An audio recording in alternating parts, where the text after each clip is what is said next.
Okay, welcome everybody online. Can you hear me? I'm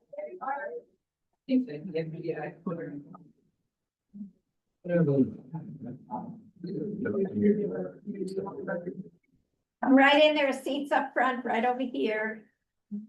This is Destiny. Destiny, this is our chair. Hi, Destiny. I recognize you, but I didn't know your name.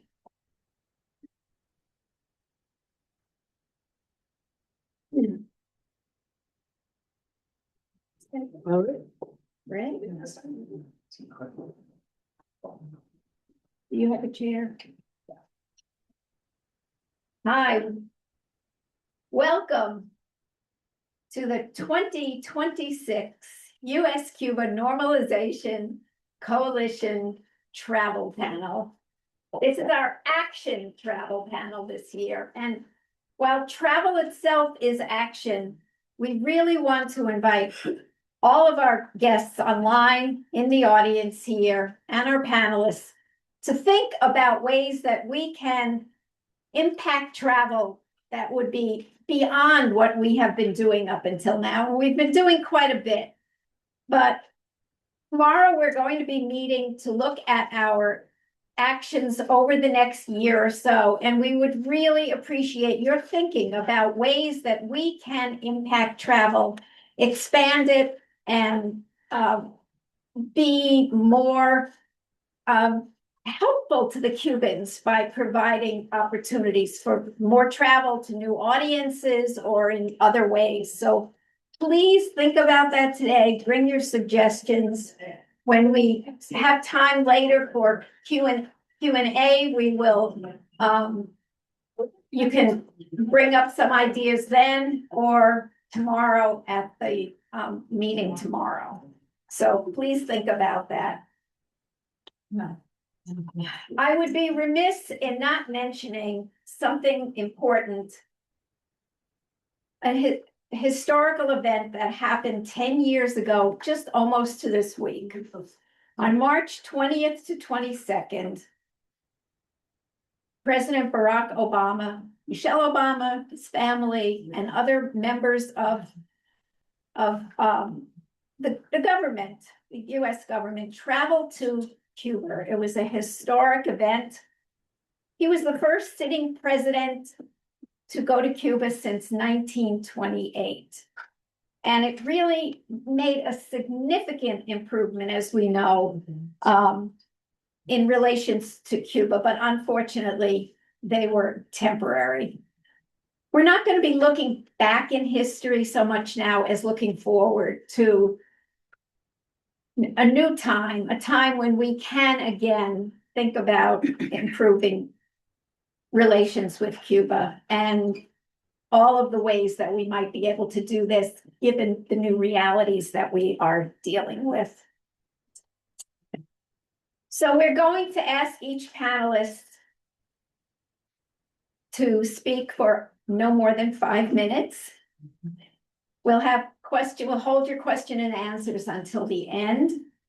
And so if anybody in the chat has any questions, please put them in the chat. Anybody online, I should say, please put them in the chat. And we're going to get started now. So thank you. Our first panelist, Mayra Alonso, has been on this panel many, many times before. Mayra was born and raised in New York City to a Cuban family who came to the US before the triumph of the revolution. Mayra, I'm assuming that that is the only thing you have in common with Marco Rubio, or we're hoping that it's the only thing you have in common with Marco Rubio. Her family has very strong roots to the island and nourished in their daughter a love of her culture. She has traveled to Cuba many, many times, both for work and to visit family. She's also was a member of the youth delegation of the Antonio Maceo Brigade, the Maceitos. And maybe she'll tell us a little bit more about that. I would love to hear about it. Mayra is the president of Marazul Tours, which was founded in 1979 and has been specializing in Cuban travel since then. So Mayra, you get the mic. Thank you. Good afternoon, everybody. Pleasure to be here and see many familiar faces. Mayra, can you hold it up to your nose? Not used to speaking in a microphone. I'm a little shy, so I get a little nervous, so bear with me. Travel to Cuba. You can still travel. We're limited to these regulations that the US has imposed on us for many, many years. But many of these solidarity groups that go down do go either as humanitarian aid or support for the Cuban people. There are other categories also for family visits and journalists and students that are going down with programs to their universities and colleges, and even high school groups can go down. Sorry. Speak up a little I higher. think it's on. It's on. Individuals can also travel, it's not just groups. Again, going under one of these categories of travel and, making sure you have some type of itinerary in case you need to show some proof of what you were doing in Cuba while, when you come back through passport control and customs. But traveling now is as important as it's ever been, to provide help and support to our friends and family and show solidarity with the Cuban people. As a travel agency, that's pretty much what I do, is try to get people down there. We don't necessarily, and we can't organize groups and all that to go, but we're there to serve the groups that are organized and the individuals that are going down on a regular basis.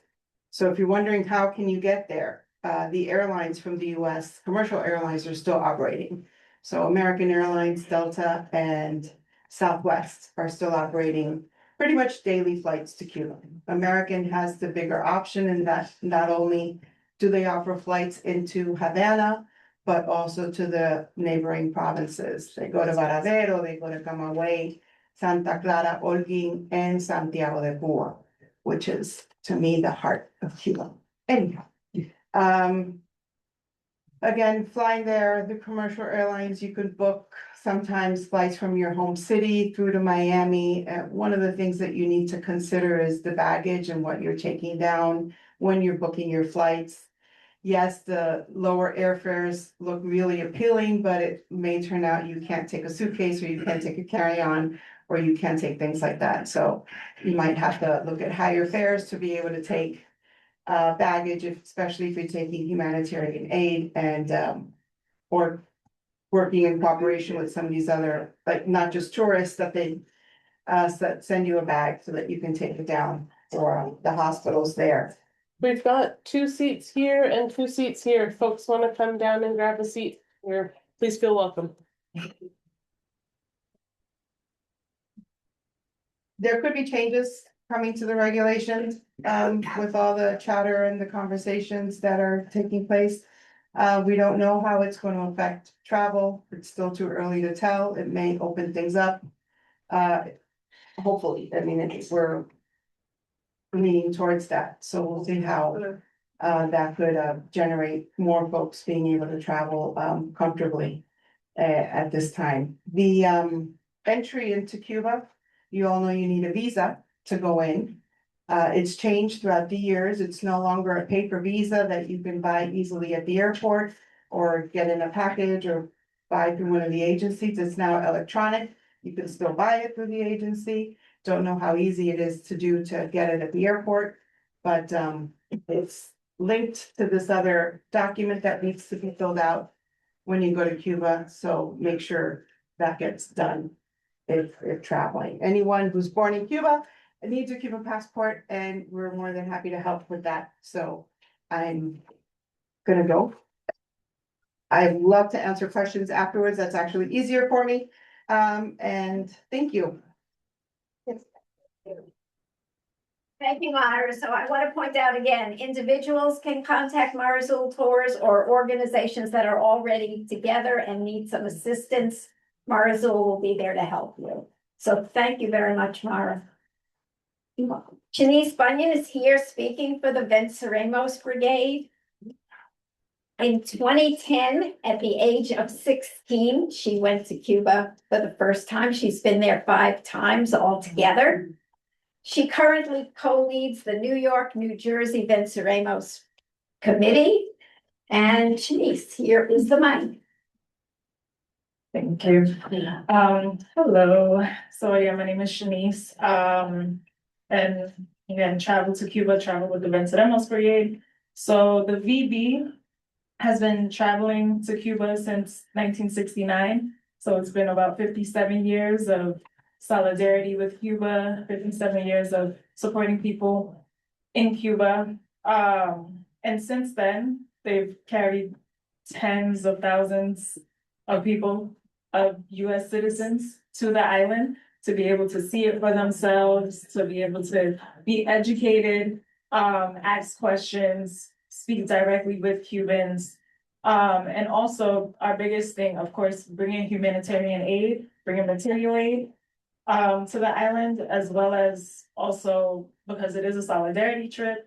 So like working alongside the Cubans with whatever physical labor things they may ask us to do. Sometimes it could be painting a school or maybe doing some work on an urban garden. It can look very different. And just having all of these experiences, our biggest thing is just making sure that people from the US can see Cuba for themselves outside of the propaganda that we are fed here. And being able to ask those necessary questions, to be able to speak directly with Cubans, understand what their culture is like, but also just be immersed in it and have that direct interaction. Yeah, and we do have an upcoming trip. So VD 54 will be this summer. I believe they'll be going down in August for the 100th birthday of Fidel. So look out for any applications. If you have any questions, definitely ask any other VB members, including myself and to others that are here. And we'll be able to provide you with that information and get your application if you're interested.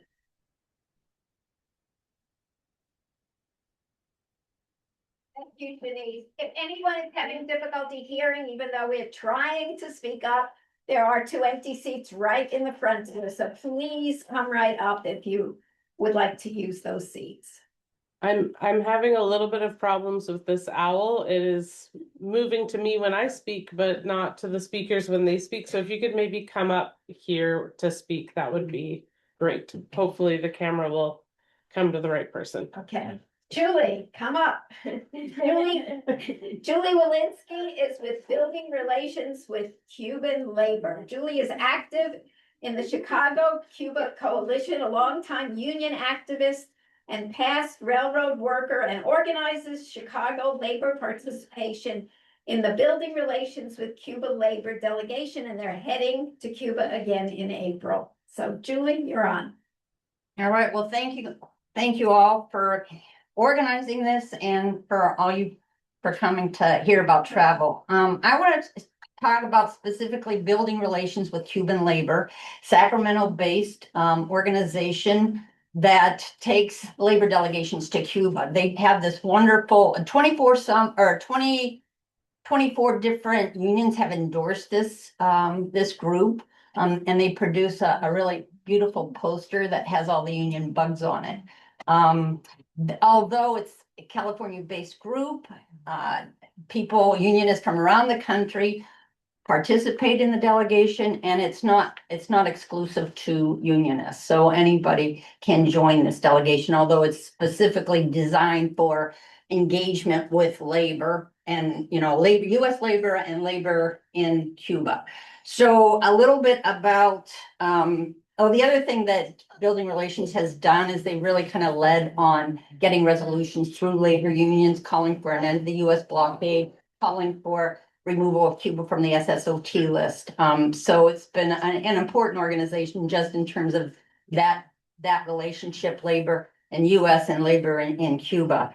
There is a 2026 delegation that will be going, and there are seats available.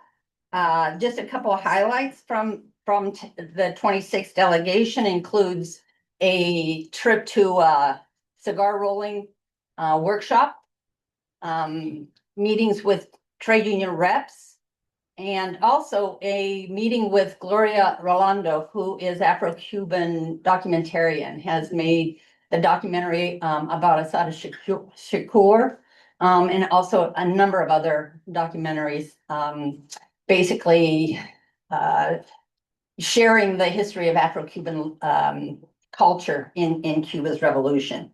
So again, the most important part of this delegation is to engage and share experiences with Cuban labor and share experience about what's happening with labor in this country. It's an important opportunity to kind of learn from each other. And then what you learn in Cuba, it makes you a better advocate in terms of bringing that information and building further support with your coworkers, with union members, and also with community activists. I want to, what else? Quickly. There's a couple people that I've talked to who were on board for joining this delegation last year, but because of world events, this regional war that's happening in the Middle East, the increased pressures against Cuba, are now thinking about, well, is this the right time to go? And what I would say is definitely it's the time to go. This is an act not only of solidarity, as Diane talked about, but it's also a protest against US policies, which is criminal and internationally opposed. And I think the other thing is that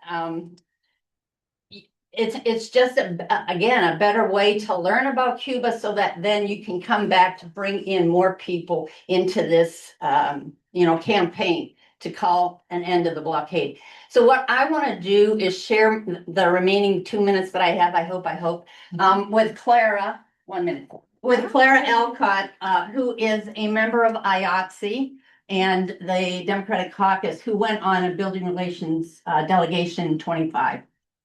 Pressure's on. Sorry. Okay, I'll try to talk as fast as I can. And I want to say, Julie, you did a good job of summarizing the trip well.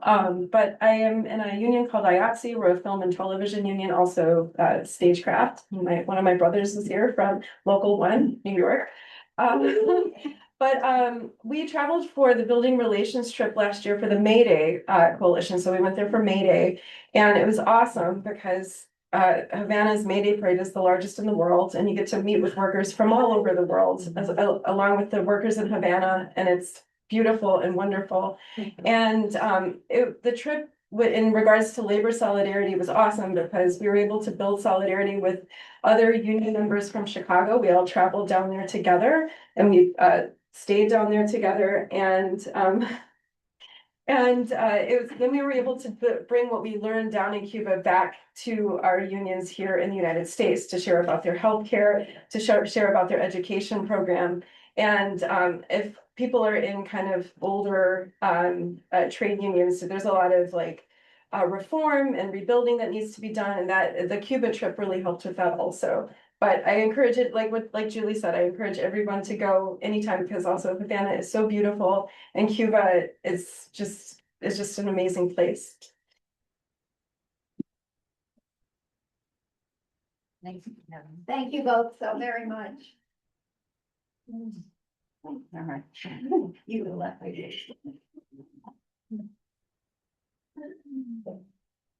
Great.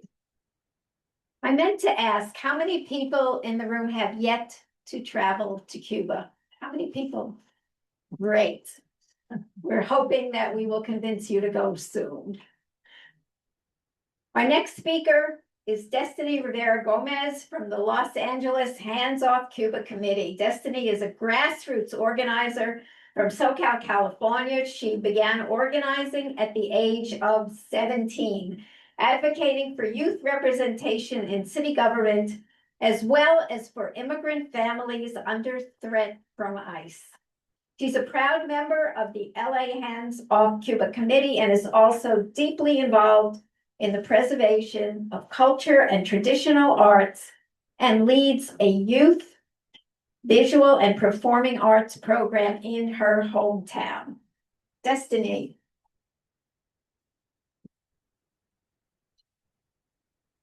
Thank you so much, Diane. Welcome, everyone. Thank you so much for taking the time to be here today. I'm going to be discussing the Labor and Youth Activist delegation that takes place in April from the 23rd to May 3rd. We are initially there to celebrate the solidarity among Cuban workers with the May Day parade that is held on the 1st of May. What we tend to prioritize in our delegation is to try to reach as many corners, sectors of the labor and the organizing fields and forces here in the United States to be able to convene with the different leaders in various positions within Cuba. We are supported through the Centro de Trabajadores Cubanos, which are the trade unions who invite us to meet and sit during their meetings, to meet with their organizers, to learn about what movement strategies and current campaigns they're leading within their communities so that our own union workers and activists can learn and exchange information with one another. In addition to that, some of the things that have been the most impactful for me has also been our visits to the Calixto Garcia Havana Hospital, where everybody had the opportunity to hear from specialists, the hospital directors, about how they operate under the conditions that they are forced to operate under. We, myself as an organizer, do not work in the medical field. However, it is extremely essential and important of my organizing when it comes to our immigrant families and advocating for their own healthcare and medical coverages, and to also stress in schools the needs of our youth and their medical healthcare needs that also expand into the mental health sector. And then we, in addition, had nurses on our last delegation in 2025, which was my first delegation in Cuba. We also have the opportunity to meet with the Center for Sex Education, where we got to learn about the recently adopted in 2023 family code that reconstituted what made a family within the Cuban home, acknowledging multiple guardians making up a family, same-sex marriages of making up a family, grandma or grandpa who are the sole providers in a household being a family.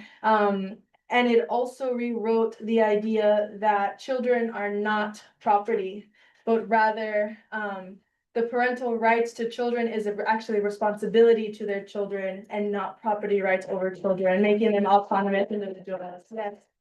As a youth organizer, I primarily started organizing with folks who are high school and middle school aged in my community, and the autonomy of our young people is extremely important. There is no power within a community without giving power to the youth. And so I work in intergenerational spaces. So meeting with the Center for Sex Education was extremely important. And they also talk about the LGBT rights, where here in the United States, around 80% of our homeless population are affected are queer youth who had to flee their homes or were kicked out of their homes. So learning about the ways in which they show up for the LGBTQ youth in their communities is extremely important, where they're proud to say that there are no youth on the streets living in the state of homelessness because they are queer, but that there will always be a home for them. So again, there's a diverse itinerary that we find, and I brought some copies to share with you all, so you may look at it and see how your organizing and your efforts can fit into our delegation, but vice versa. I also want to add that we have the opportunity to meet with the scientist Manuel Raices, who talks about the COVID vaccine development, which for many of us brought us into a really deep spiral of distress as we understand the truth behind our medical system here in the United States, the pharmacy system in which that we are forced to operate under and rely on for our own well-being and the well-being of our families.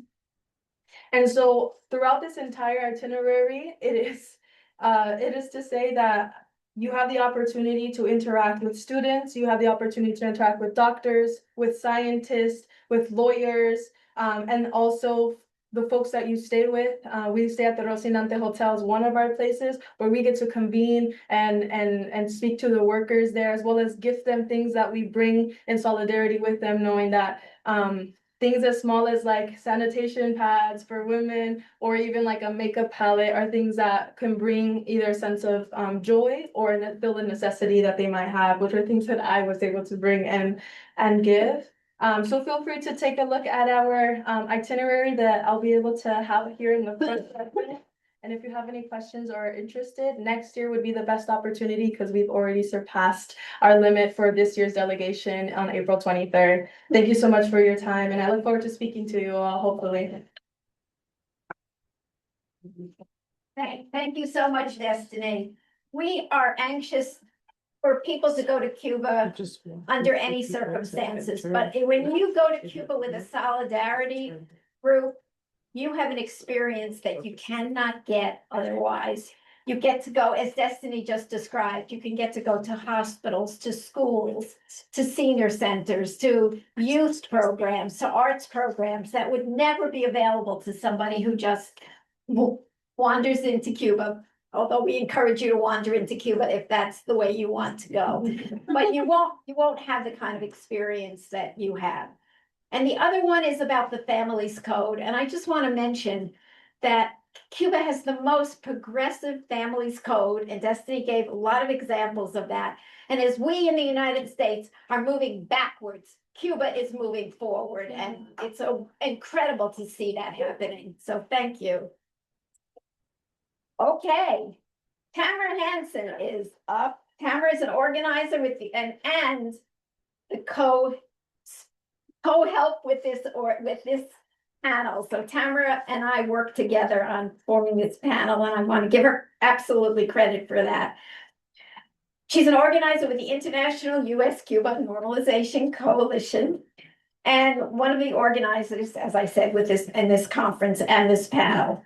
She's chair of the Vancouver Communities in Solidarity with Cuba, coordinating committee of the Calixto Garcia Brigade. She will speak to us today about 2 brigades that come out of Cuba that are organized from Canada. I'm sorry, I'm saying Cuba. It's the C word.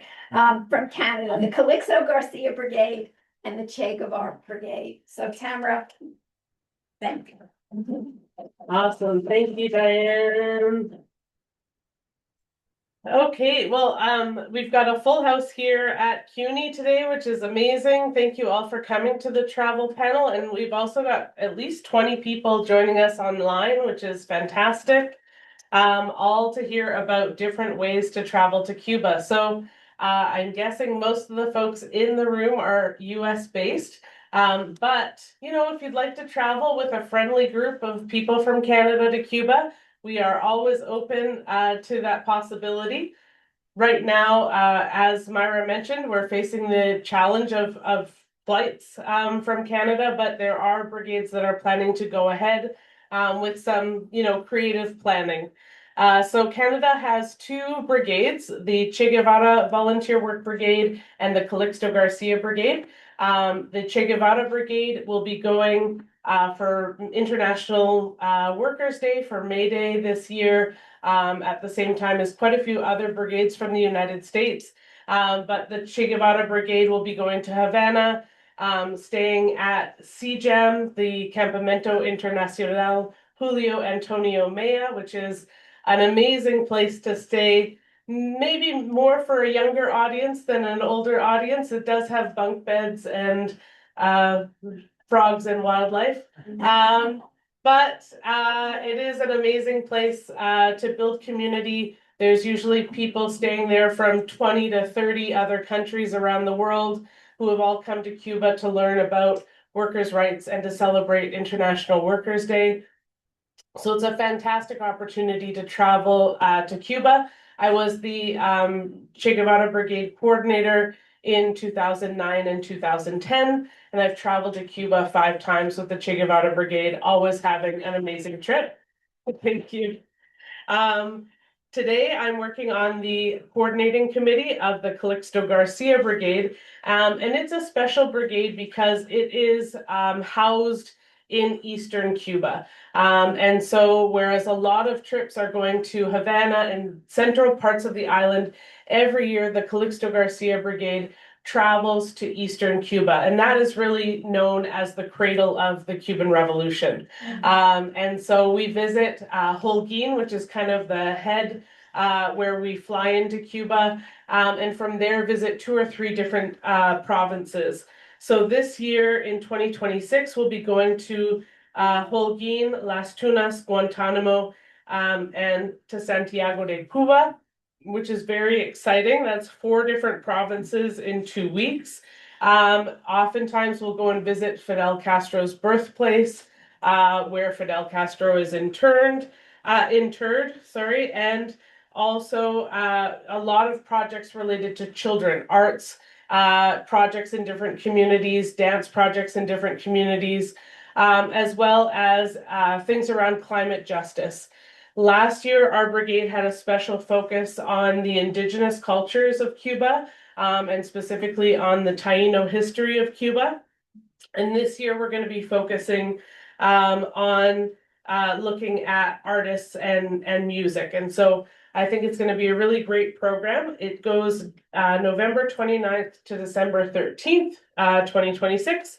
And as I said, if you'd like to travel with a fun group of people from Canada, it's an amazing opportunity. So I've got some information to hand out to folks about the Calixto Garcia Brigade.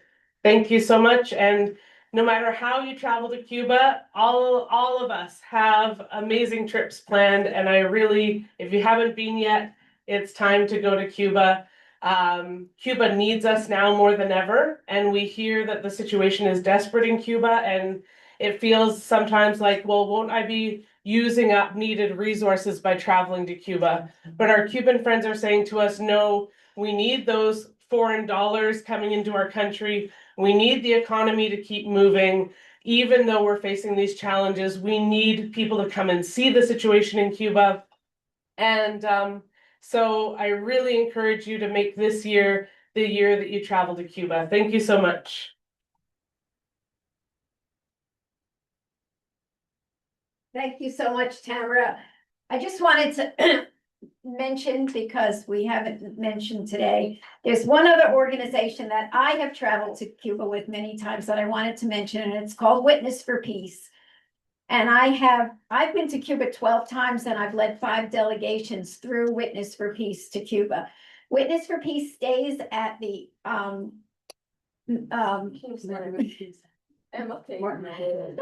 my brain is gone. The Martin Luther King Center, which is in Mariano. It's a section of Havana, not in the touristy section, but in a section where you can see people visiting and going to the supermarket, and it's just the neighborhood of Havana. And the MLK, the Martin Luther King Center, is a conference center.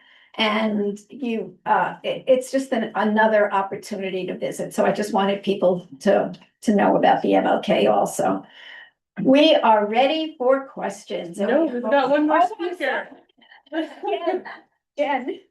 I'm sorry, IFCO, Pastors for Peace, Jen Wagner. I'm sorry. Filmmaker and professor of media at Newark, New Jersey. She served on the board of IFCO. She has served since 2019. I'm sorry, Jen. Director of the documentary Dare to Dream, which is an amazing, amazing documentary. I've seen it many times, about U.S. graduates of ELAM, Latin American Medical School. I'm sure she'll tell you about it. Thank you. Well, it's really inspiring to be here today, just to see all of you all and to be here with each other and to be here with our Cuban friends and family. So I really thank everybody for coming out today. You know, it's really, times are tough. We feel it. And so just to be with each other and be in fellowship and be in solidarity means the world to us and to our Cuban friends and family. So thank you. I just want to talk real quickly about an upcoming delegation or that IFCO is leading. Of course, IFCO has been organizing delegations and caravans since 1991 to Cuba. So hundreds of delegations and caravans and thousands of people have gone with our caravans and delegations to Cuba. As of late, I'd say over the last 10-15 years, we've also really focused on the ELAM scholarship program. That's been a major part of our programmatic work. So that's another form of travel that we've, been able to organize and lead in terms of bringing students from the US down to Cuba to study at the Latin American School of Medicine, and also bring their family and friends, as well to be able to see firsthand what Cuba is like. And so that's been an important part of our work, especially over the last since we began organizing to bring students down in 2000.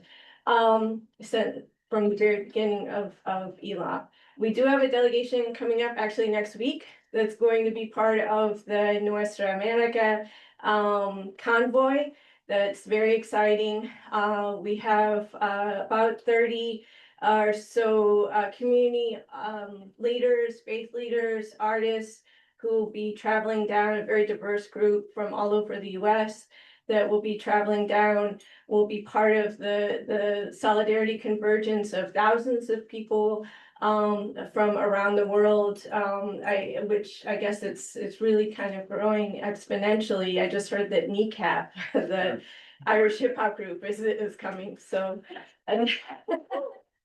so it's and the fact that our Cuban friends and family are even putting this on and saying, please come be with us. We need you right now. We face tremendous US aggression. Obviously, we see what's happening, what the US imperialism is doing in Iran, what it's done in Gaza, what it did in Venezuela. And of course, we know that Cuba is in its sights. But we also know the incredible resilience and fighting spirit of the Cuban people. So when we have our delegation next week and we converge with these other folks from all over the world to stand in solidarity with Cuba, we'll also be taking time to meet with our friends and family at the various Cuban hospitals where our ELAM students work at or study at.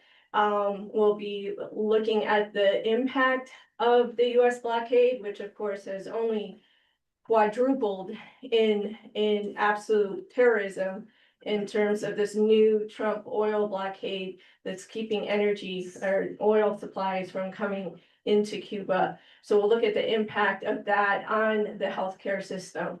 And we'll also, of course, IFCO was founded in 1967 by a Black activist and Reverend Lucius Walker. We always keep in our hearts, and we know he's looking down at us and saying, keep going to Cuba, keep supporting the Cuban people, and make sure that we keep fighting. We know times are tough now, but we also know that we have all of the spirit of everybody here, all of our friends, our family, our coworkers, and most importantly, we have 11 million Cubans who are ready and absolutely firm standing up to US imperialism. So please ask me if you want to talk about any other ideas for delegations. We're also bringing humanitarian aid, of course, on this delegation that will be distributed amongst the healthcare system. So thank you.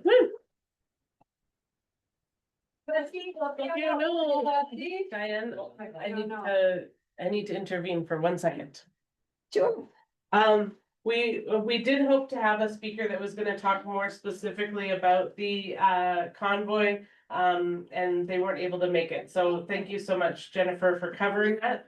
I just gotten a message, thank you, Mayra, that our dear friend Leima from the Cuban Institute of Friendship with the People is online and set up to speak. So she would like to bring some words direct from Havana to our workshop. So we're just going to have to switch the screen over. Just be patient with us.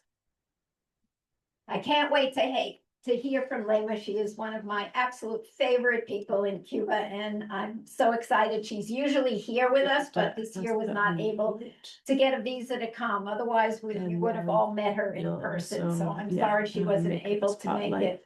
And play spotlight. She'll be with us in then 1 drag minute. I this want to window. mention that Elam. Thank you so much. It's a big pleasure to join you via online. It is true that we were not able to be there with you, but we know that we are very well represented by our comrades from the FMC and the Union of Jurists, and by all of you that are friends of Cuba, and you are also partners of ICAP. I would like to thank you for all the organization that you are doing to visit Cuba in this 2026, a year of a great significance for all Cubans, as we are all year celebrating the 100th birthday of Fidel, and also in a year where all the threats have been increased against Cuba and all Latin America. This Cuba travel workshop, it is also a possibility to interconnect the different initiatives from the United States and Canada that have been present in each of the events that we organized every year. For more than 6 decades, ICAP, the Cuban Institute of Friendship with the People, have served as a bridge between all our sister and partner organizations. At the moment, they are organizing their visits to Cuba, and all in the spirit of dialogue, solidarity, and mutual understanding. But as we have all this history, we have also to learn from that history and go back to the moments of the most difficult ways to visit Cuba, as the future, it is uncertain for Cuba and the world. Today, the challenges are in 2 specific lines for the travels. Number 1, it is the systematic travel alerts that has been announced by the United States and by Canada. Both travel alerts have threatened many people that were already organizing their travels to Cuba, and most difficult to those that already were having their vacations in Cuba. I'm referring to the more than 30,000 Canadian tourists that were forced to go back to their countries as the airlines from Canada interrupted their visits to Cuba. And that leads me to the second challenge, and it is the economic situation in Cuba imposed by the blockade, the historical blockade, but more recently by the energy and fuel blockade. Yesterday, the president of Cuba, first secretary of the party, Miguel Díaz-Canel, announced publicly that it has been 3 months without entering to Cuba a ship of oil, that it is limiting not only the electricity at home and the services in our community, but it is also impacting the fuel for the transportation of the different groups and visits that we are welcoming. Saying this, it is only to portray and to bring a picture to what the difficulties are, but ICAP, it's still going on with the coordinations of the brigades and group for this year. We don't want to renounce to the possibility of welcoming our friends. That's why we are reshaping their programs. And I'm sure that friends in Holguín, friends from the MLK, and friends from and colleagues from other institutions in Cuba are reorganizing the programs, considering that we will not have enough oil for many visits to different provinces. We will not have oil to go to faraway sites and touristic places, or to other historical sites that we usually wanted you to experience while in Cuba. We are still convinced that Havana is not the only place to visit. It is important to visit as much as possible, but this time we need to focus on specific places, mostly the provinces in which those groups are going to enter to our country. That means that if people are going to use a flight to go to Santiago de Cuba, most likely the program will be in Santiago de Cuba due to these difficulties. We are organizing the May Day Brigade, and the International May Day Brigade will take place in Havana and Caimito. And different from our plans, we had to just go to Matanzas. We are not going to be able to bring our friends into Cienfuegos. The same with the other projects that are around May Day. We know that Building Relations with Cuba Labor is visiting us. LA Hands of Cuba is visiting us. US contingent to the May Day is coming to Cuba. And the Che Guevara from Canada, it's also coming. We are arranging with our travel agency, Amis Tour, and with the counterparts in Canada and US to really have meaningful programs to spend more time in the community and less time in the bus. And I know that this makes everybody happy. What it is not happy, it is the reason why we are not able to move to one place to the other. The most important event that we are going to host in Cuba this year will be the first international colloquium, Fidel, Legacy and Future. That will take place from August 9th to August 13th. I mean, the delegations will be arriving August 9th, but the event will start on the 10th.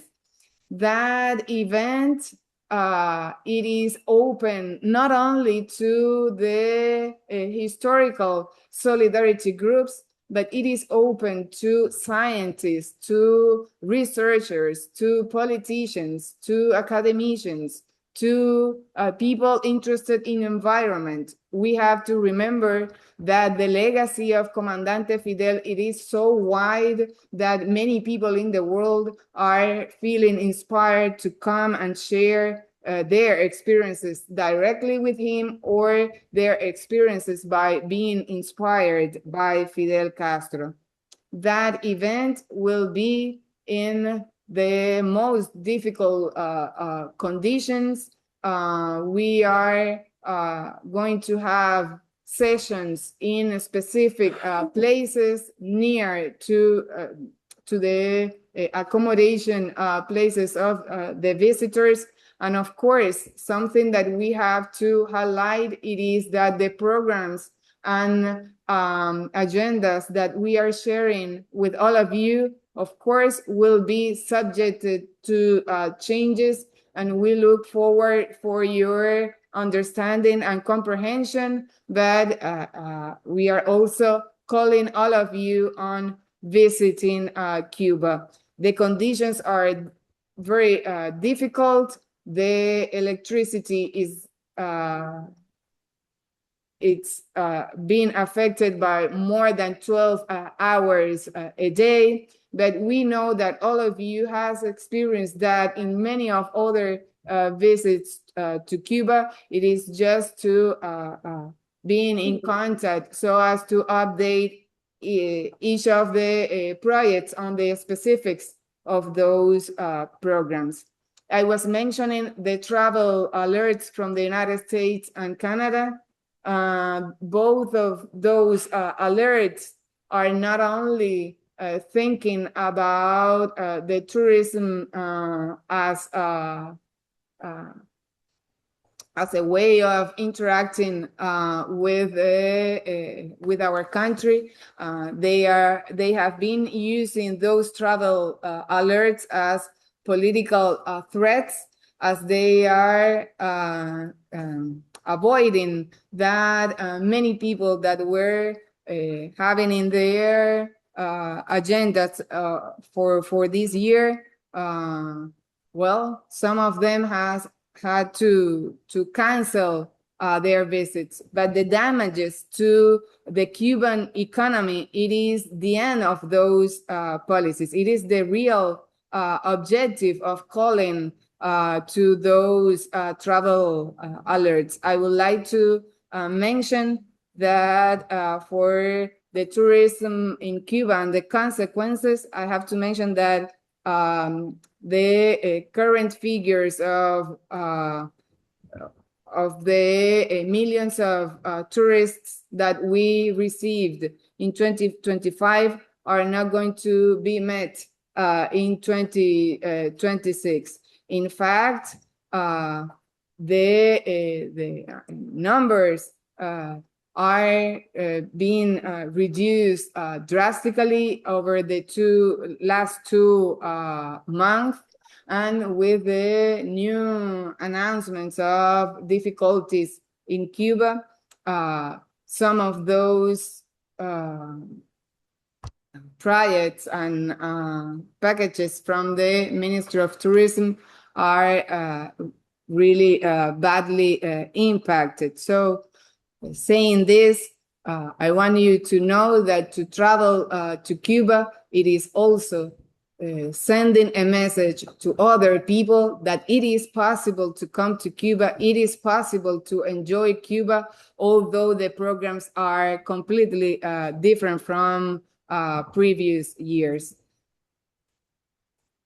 Finally, I would like to thank all of you online and at the US-Cuba Normalization Conference. Thank you for putting together all those efforts to unite your initiatives, to conciliate ideas, so we can all meet here in Cuba in next week for the convoy, but also in May and in August.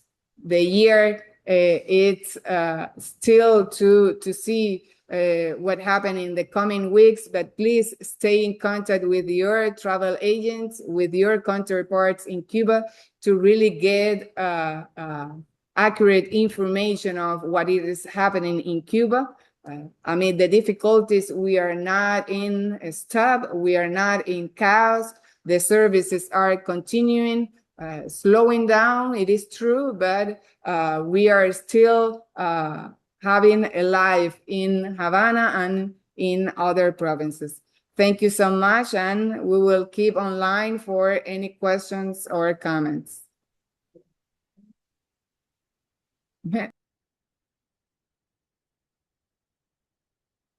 So we've just been told that we'll have until 4:15, and then we'll be switching over to the next set of workshops. We've got about 20 minutes, 25 minutes, yeah, for discussion. And then just a reminder that the two workshops happening next, one will be on US law in Cuba, and the other will be on humanitarian aid projects with Cuba. I'll hand it back to Diane. Okay. Thank you again, Leima.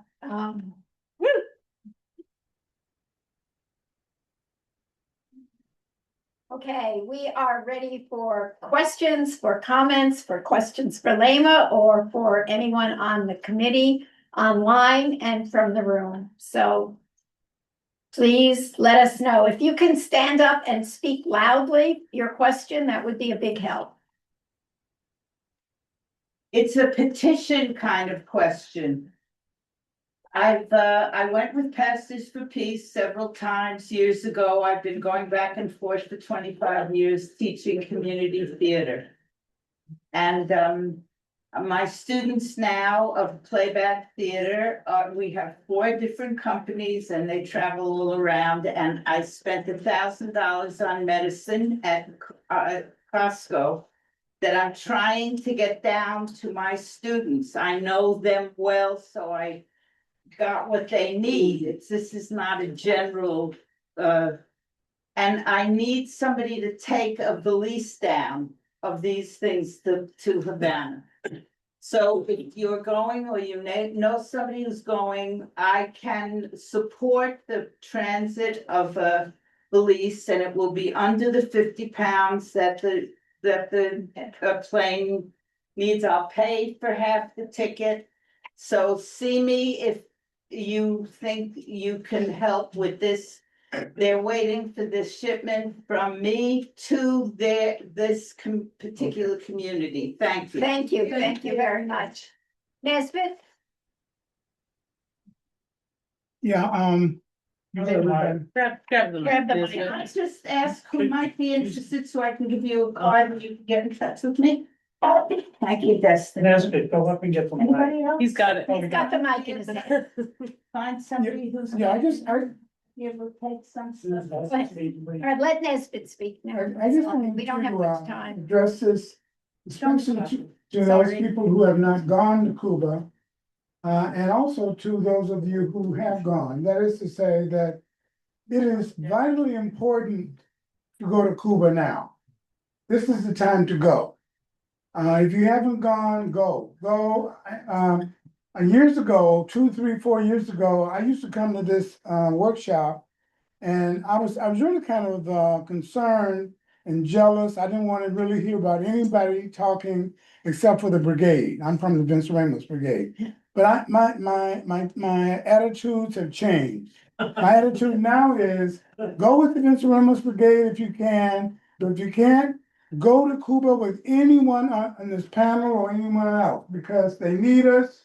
Desperately, we need to show solidarity. They need our support, and you need to see Cuba because if you see it, you will never be the same. You'll come back and you'll be a preacher and a person trying to get people to go to Cuba just like I am. You know, so good. Next, yeah.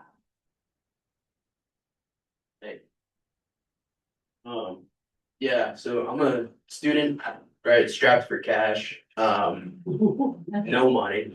But I wanna go to Cuba very bad. I wanna go, right, like, the only thing I wanna do with my life is effectively build socialism with my hands, right? Like, I wanna help the project of the Cuban people. And I just have no way to get down there, right? I know that you in particular had mentioned, like, you guys do labor while you're down there.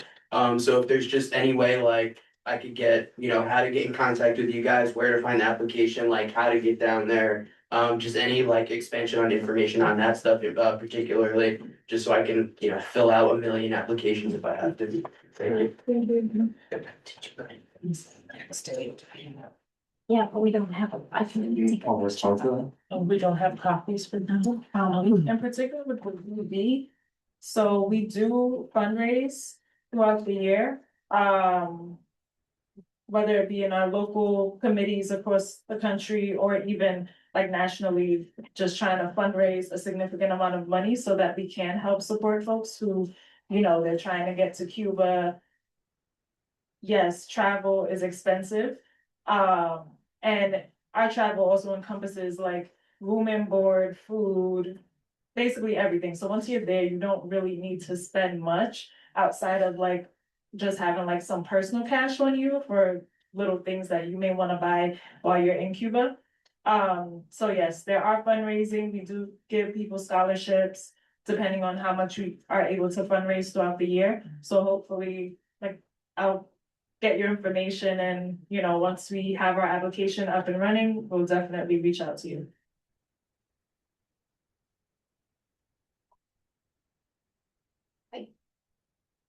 I don't have copies for everyone, but at the end, if people want to come up and take a picture, we have a list of organizations that provide solidarity travel to Cuba, and you can copy the list here. Somebody else had a question? I just have a comment. Yeah, use the mic. I can't stand right now. Okay, thank you, thank you. I went to Cuba in 2000.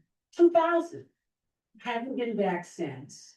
It was the most, I mean, it's still in my mind. It's one of the trips that I have never forgotten, and it always is number one, okay? The other thing I'd like to say is I was at practically every time Fidel came to Harlem, I was there, okay? And the last time I saw him, he asked the audience, you know, he said that he had 25 spots for that medical school you were talking about, the students to come and become doctors. Elon, okay. My good friend's daughter went. She became a doctor there. I know. She stayed years there, and then she came back here. And you know, she's working as a doctor here also. And I mean, it was, she loved it. She really loved it. And I want to go back. I'm looking to go back with anybody I can go back with, you know, because it was just a wonderful, wonderful trip. So I really don't have any questions, you know, because I pretty much keep addressing what's happening in Cuba. Thank you. Over here. Yes, I have a granddaughter, she will be 13 in June. And against all good wishes of her mother, she's a budding activist. She seems to know what products you should be buying and not buying to support was. And she is an artist, although she's down low. And she goes to school in the true Lower East Side, Alphabet City. So I wanted to know, I am struggling because I am in the struggle, but she does have some family members who are not. But what programs can she, or we can no, we want the parent to know. What kind of programs is available to someone who is 13 that might get a lot out of being able to participate? I'm gonna let Mara answer this question, but I have a feeling that she would need to probably go with adults. Yes. Well, yeah. She would need to travel with some parental consent, Yes. of course. Yes. But the organizations that, you know, like the Venceremos Brigade, I don't think they necessarily have an age limit. But, you know, if you were gonna be traveling with her, or if there was some other adult that she knows of that could go and sign up, yeah, definitely. If she speaks Spanish. No. No. You know, these programs that go down, no, I mean, it helps. But, you know, the programs have guides and you have people with translating and all that, so that's good, so. That's you. Thank you. And I will say, like, my first trip to Cuba, I was in high school, I was 16. And I went with my school social worker, so she was a part of the brigade for many years. And just through regular dialogue, because I always hung out in her office, I was able to learn about the VB. And through that, she spoke with my mom, we were able to fundraise, get me on the trip, and that's how I went. And we've had younger people go on the brigade, even like really small children. Of course, yes, if they have an adult that can kind of give supervision and guidance while they're on the trip, then by all means, sign up, go, experience it. It's always a good learning experience for young people, because they'll get to see life and the world through a completely different lens. It was very eye-opening for me as a teenager, and I'm sure it would be eye-opening for your granddaughter if she's able to like really see and experience that for herself. We have two questions. Yeah, We have two online, questions two questions online, and then So we we'll can- take your question. Mike Vera, call on Mike and ask him to unmute. Mike, unmute, we can. No, we have to give him permission. Okay.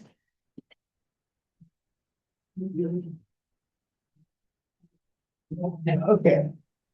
Hey, can Go you guys, ahead, Mike. yeah, Yes, yeah. Mike Vera here, Inland Boatmen's Union, Southern California. You know, I guess everyone's heard there's a number of ways to go to Cuba, and they're all great committees.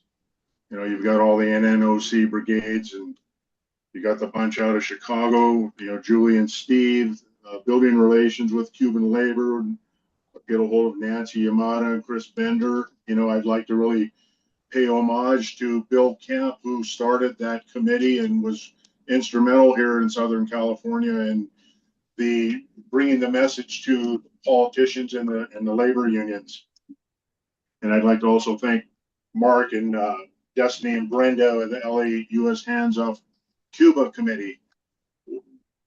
Who I'd like to speak to, though, is anyone here in attendance who is either a unionist or knows a unionist. It's very important that union members visit Cuba and learn their reality and bring that back to your unions and teach your members about the importance of what's going on. You need to be able to write letters, pass resolutions, do whatever you can to condemn and denounce U.S. policy against Cuba and demand an end to the blockade, strike Cuba off the erroneous list that designates them as sponsors of terrorism, and you know, right now ending this economic warfare with the 60+ year blockade and this blockade going on right now with oil. The Epstein ruling class is all connected worldwide, and we need to be connected as a resistance worldwide as well. Thank you. Thanks, Mike. I just want to note that Nancy Yamada says that they have a $500 scholarship left for this year. So you want to talk to Julie, that's with the Building Labor Relations, to get information about that trip. Hi, my name is DJ. I use they pronouns. I am currently in my master's program in Black Race and Ethnic Studies here at the Grad Center. My studies center the Black diaspora, feminism, queer theory. I am looking to go to Cuba, hopefully in a program that kind of like supports me in that study.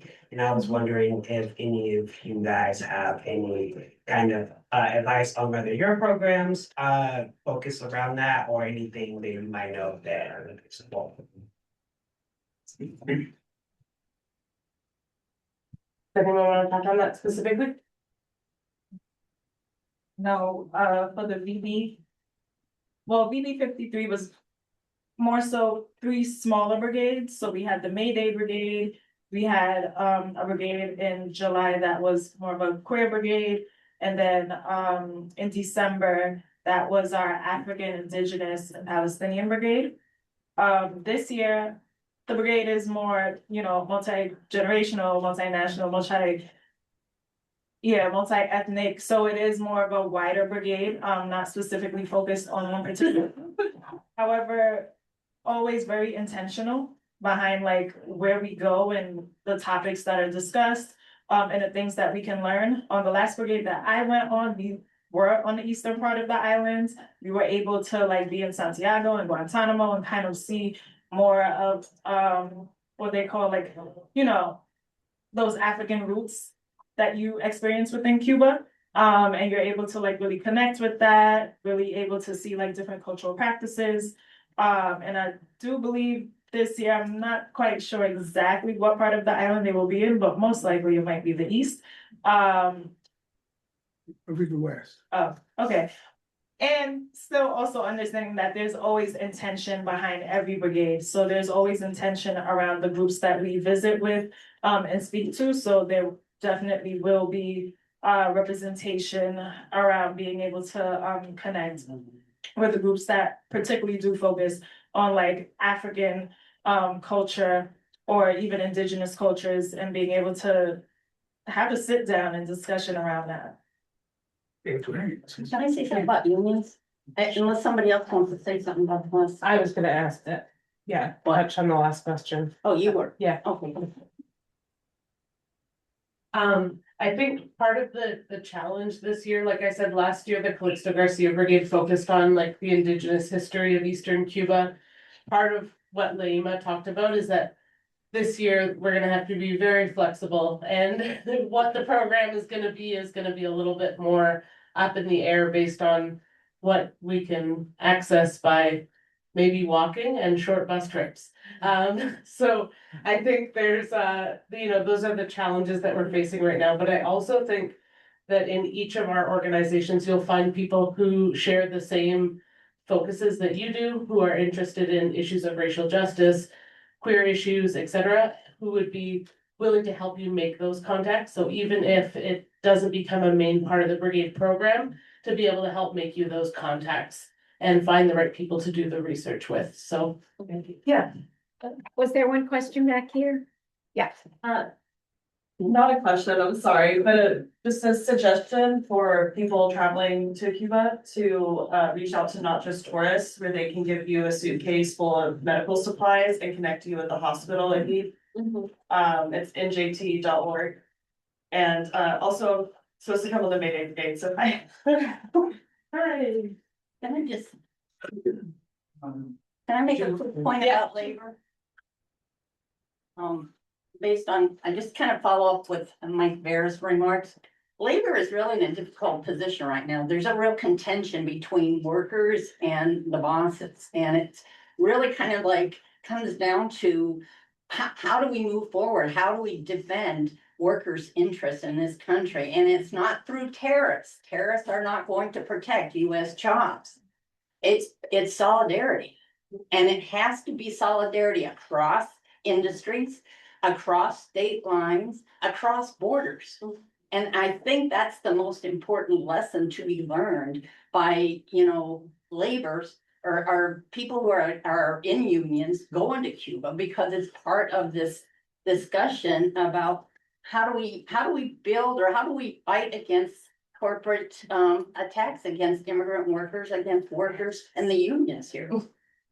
And it's international solidarity. It's solidarity. Yeah. Well, just. okay.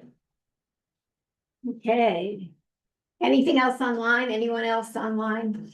No. Any other comments or questions? Don't forget to please come up and take a picture. I'm sorry, I don't have copies for everyone, but take a picture of our list of solidarity. Did you have a question? Yeah, I can speak about about Guantanamo. It's been mentioned that do people actually tour around there despite that they occupied territory? Yeah, there's a town of Guantanamo That's Cuban territory. yeah, and it's a whole province. It's a whole section of Cuba. So no, we do not go on the base. Or even protests? Is that even allowed? What's that? Protest against the No, CIA flag? no. We can protest here about the gays, not in Cuba. Do it here. Do it every day, but not in Cuba. There's no reason to do it in Cuba. Cuba wants that base closed as much as we do. So we don't do it there. Thank you all so much for your questions, Please come to Cuba. It will be a life-changing experience for all of you. And thank you again, Leima. We know you're there. And please come up if you still have any questions. The panelists are here. We're here. And please take a picture of this. And again, Your information. the next workshops, one is on US law and the other is on humanitarian aid. Yeah, I'm not sure.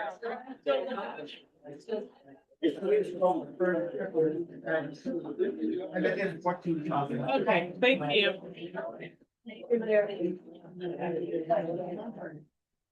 We exit? Yeah, yeah. Exit for all? Yeah.